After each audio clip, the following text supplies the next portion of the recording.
Pemirsa, Polres Metro Depok memberikan bantuan sosial sebanyak 500 paket sembako kepada warga miskin di wilayah Cimanggis dan Pancoran Mas.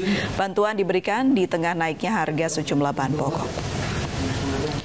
Puluhan warga kurang mampu di Depok antusias mengantri pembagian sembako yang diberikan tim Polres Metro Depok.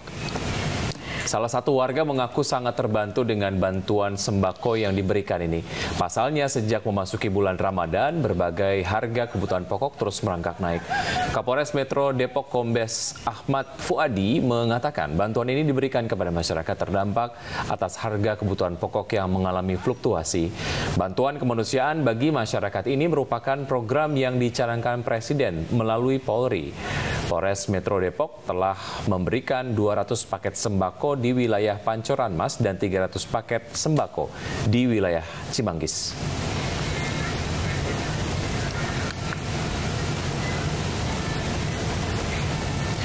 Pemirsa, Menteri Ketenagakerjaan Ida Fauzia mewajibkan pengusaha membayar tunjangan hari raya kepada pekerja atau buruh paling lambat 7 hari sebelum Hari Raya Idul Fitri 1444 Hijriah serta dilarang untuk dicicil.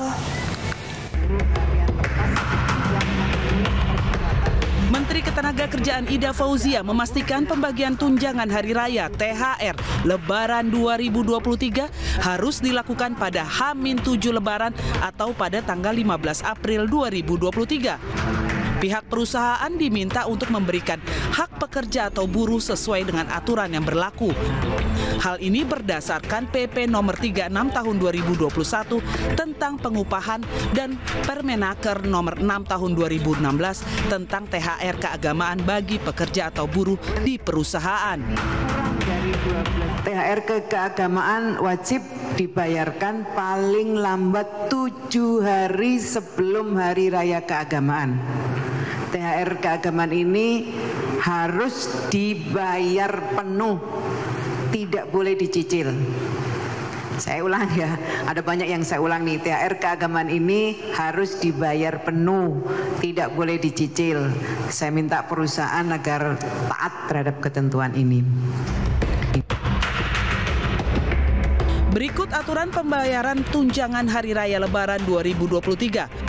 Menteri Ketenagakerjaan mengungkapkan yang paling utama, THR 2023 wajib diberikan paling lambat H-7 Lebaran dan harus dibayar penuh, tidak boleh dicicil. Lalu yang berhak menerima THR yaitu pegawai atau buruh dengan masa kerja 12 bulan serta pekerja atau buruh yang memiliki masa kerja kurang dari 12 bulan.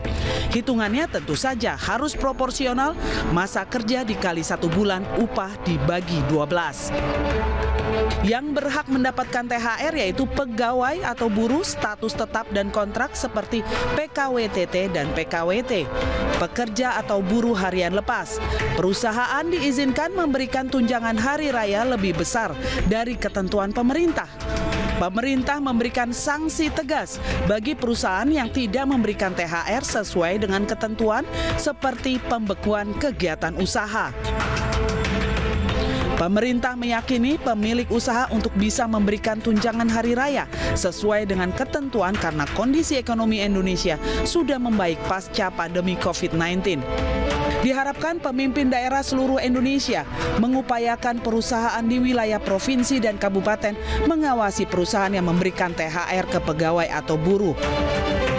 Untuk mengantisipasi timbulnya keluhan dalam pelaksanaan THR, masing-masing wilayah provinsi dan kabupaten kota membentuk Posko Satgas Ketenagakerjaan Pelayanan dan Konsultasi dan Penegakan Hukum THR Keagamaan, serta terintegrasi dengan website poskothr.kemenaker.go.id.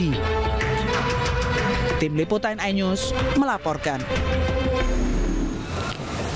Pemirsa, seorang bocah mengunjungi ayahnya di sel tahanan Polsek Maro Sebo, Polres Muaro Jambi viral di media sosial. Aksi mengharukan ini viral setelah seorang polisi membukakan pintu sel tahanan agar sang anak bisa memeluk ayahnya yang sedang berada di tahanan.